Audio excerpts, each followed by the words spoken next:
In this walkthrough, we generate an API key for a custom integration in Endpoint Central. We sign into Console and open Admin tab, and choose the API Key Management option under Integrations. On the Generate Key page, we set the service name to Custom Integrations. We give the key a descriptive name, such as Test API Key.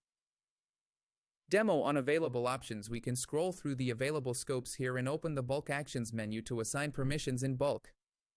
Here we can apply the overall permission and view the summary of the selected permissions. We choose the Create Permission and view the summary of the selected permissions.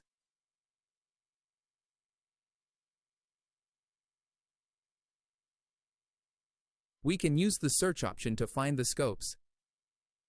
To find the right API, we open the API Index page. We search for the scope of Management Summary Endpoint. Using Filter By, we select Endpoint. The scope is common and the operation is read. Back in the wizard, we enable the read permission on the common scope. We open API Key Restrictions and keep the key set to never expire, or set an expiry date.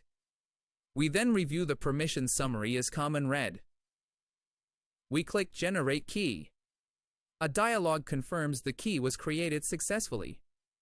We copy it now, because it is displayed only once.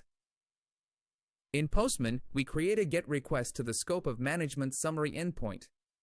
We add an authorization header and paste the copied key as its value. We send the request, and a successful response confirms the key authenticates correctly and the integration is ready.